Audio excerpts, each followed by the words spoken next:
नमस्कार दोस्तों, मैं मधु स्पिरिचुअल टॉक बाय मधु में आप सभी का स्वागत करती हूँ। आज मेरे साथ में चेतन जी हैं और ये वृंदावन से आए हुए हैं, वंशीवट से। तो आज हम ये रानी लक्ष्मीबाई जी के समाधि के वहाँ पे हैं ग्वालियर में, और ये कल आए हुए थे। इन्होंने स्पिरिचुअल टॉक बाय मधु जो मेरा चैनल है उस पर से पास्ट लाइफ रिग्रेशन जो है उसको एक्सपीरियंस करने की कोशिश की, और उसी के द्वारा इन्होंने मुझसे संपर्क किया। और अब ये कल से यहाँ हैं और हम लोगों ने सेशन भी किया है, तो उसका अनुभव हम इनसे जानेंगे कि इनका कैसा अनुभव रहा, यहाँ के इन्होंने क्या फ़ील किया और क्या उससे उनको क्या आगे के लिए कुछ गाइडेंस मिला, इससे रिलेटेड इनका अनुभव हम जानेंगे। राधे राधे सभी दर्शकों को मेरी ओर से जय श्री कृष्णा। दोस्तों, हम सबकी ज़िंदगी में कुछ ना कुछ प्रॉब्लम या कहीं ना कहीं कोई ना कोई अटकाव होता है हमारे जीवन की तरक्की करने में। या तो कोई आध्यात्मिक तरक्की कई तरह की होती है। इंसान के जीवन में आध्यात्मिक तरक्की भी हो सकती है, और इंसान की और भी फिजिकल लाइफ में भी कई सारी तरक्की हो सकती है। लेकिन उसके लिए जो एक आज के ज़माने में सबसे फेमस, मेरी समझ से मैं समझता हूँ कि आज के ज़माने में सबसे फेमस और सब लोगों के लिए एक ज़रूरी जो थेरेपी है वो है पास्ट लाइफ रिग्रेशन थेरेपी। तो ये जब समझ में आई मेरे बातें, तो मैंने कई समय से मैं सोच रहा था कि कोई इस तरह के थेरेपिस्ट को मिल कर के बात की जाए और मुझे भी कुछ जानने को मिलेगा। क्योंकि ज़रूरी नहीं है कि हर साधु संत या कोई ज्ञानी, इतना इस संसार में इतना ज्ञान है कि अनंत ज्ञान है, उसका कोई हिसाब नहीं है। लेकिन हम सबको कुदरत ने अपने अपने हिसाब से दिया होता है ज्ञान, लेकिन हमको भी ज़रूरत पड़ जाती है। कोई ये नहीं है कि साधु महात्माओं के हम देश में हैं तो हमको ज्ञान की ज़रूरत नहीं। मुझे भी ज्ञान की ज़रूरत पड़ गई तो मैं मधु जी के पास आया। मैंने वीडियो देखे यूट्यूब पर, और जैसा कि मैंने एक्सपीरियंस किया मुझे बहुत अच्छा लगा। उनके पास आके उनसे बात की, मैंने अपनी पास्ट लाइफ रिग्रेशन भी करवाई और मुझे कुछ अनुभव हुए, और काफ़ी सारा मैं अपने आप को अभी आराम मेरे को महसूस हो रहा है। और मैं काफ़ी मुझे समझने को मिला कि भाई हमारी ज़िंदगी में कहाँ कैसे अटकाव होते हैं। छोटी छोटी बातों में भी ऐसे अटकाव हो जाते हैं कि ब्लॉकेज हो जाते हैं कि हम जीवन में तरक्की नहीं कर पाते हैं। तो हम सबको इस तरह की थेरेपी भी लेनी चाहिए, और जीवन में आगे बढ़ना है तो ये कुछ चीज़ें ज़रूरी होती है। तो ये थेरेपी का मतलब ही यही है। एक कृष्ण भगवान की मैं समझता हूँ, मैंने जैसा अभ्यास किया है, कई सारे शास्त्र भागवत गीता में और महाभारत में आप देखेंगे, और हमारे शास्त्रों में जगह जगह पर इस तरह के एग्जाम्पल मिलते हैं कि भाई पिछले जन्म में आप ये थे, उसके कारण इस जन्म में आपको कई सारी तकलीफ़ें उठानी पड़ती है। तो ये जो हमारे कर्म है वो कभी हमको छोड़ते नहीं है। चाहे आप 100 जन्म ले लो, हमारे कर्म हमारे साथ रहते हैं, और उसी की वजह से हमको सुख दुख का एहसास होता है।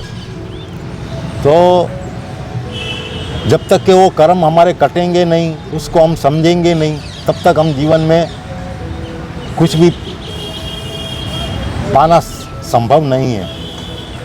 तो हर इंसान को ये सब समझना चाहिए और इस तरह की थेरेपी लेनी चाहिए। अगर ना हो तो कई लोग तो मानते ही नहीं है पुनर्जन्म को। तो भाई ये हमारे शास्त्रों में जब लिखा है, और आजकल तो सिर्फ हम ही नहीं, हिंदुस्तान के नहीं, अब तो दूसरे देश के लोग भी इस सब बातों को मानने लग गए हैं कि नहीं, ये सब कर्मों का सिद्धांत जो है वो बहुत सही है, और वो लोग भी हमारे देश की संस्कृति को अपना रहे हैं। तो और हम हैं, हमारे देश के लोग ही हमारी संस्कृति से भटकते जा रहे हैं। तो मेरी सबसे यही रिक्वेस्ट है कि हम सबको हमारी यात्रा जो है, इस जीवन यात्रा को सफल बनाने के लिए इस पास्ट लाइफ रिग्रेशन थेरेपी का इस्तेमाल करना चाहिए, और उससे हमारी बहुत तरक्की हो सकती है। क्योंकि हमारे जो भी अटकाव होते हैं ज़िंदगी में, हम कैसे उसको पार पाएं, उसका वो सब इसी से समझ में आता है।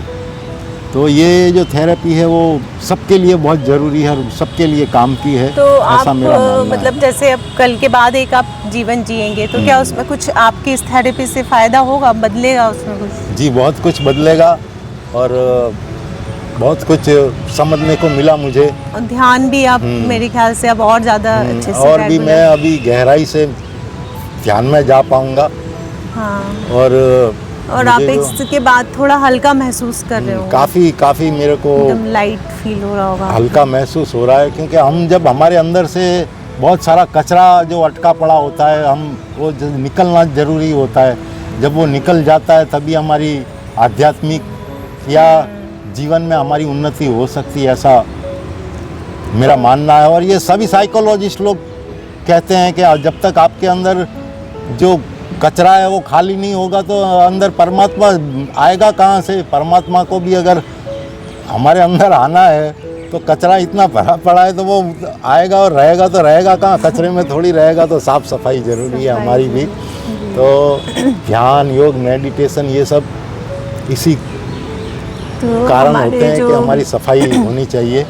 तो ये सब मधु चेतन जी जी से ये बहुत अच्छी बांसुरी बजाते हैं ये, तो हम इनसे थोड़ा सा एक भजन बांसुरी पे सुनेंगे और इस वीडियो को यहाँ पे हम करेंगे समाप्त।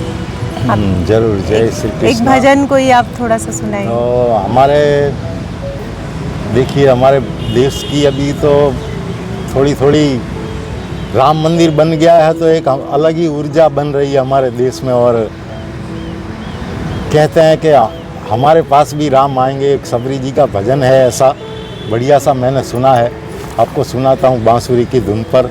उसके शब्द बड़े प्यारे हैं।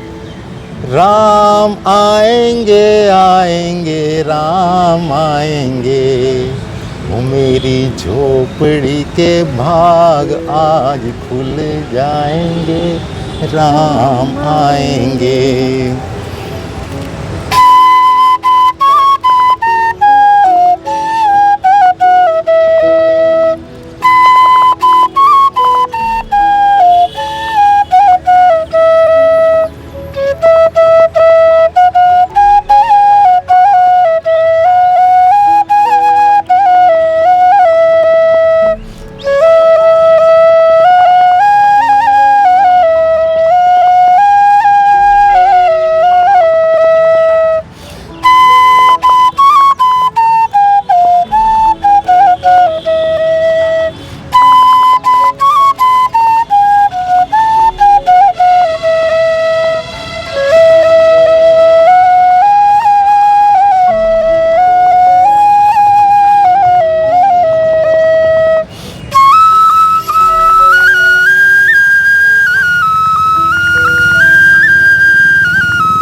जय श्री राम। जय श्री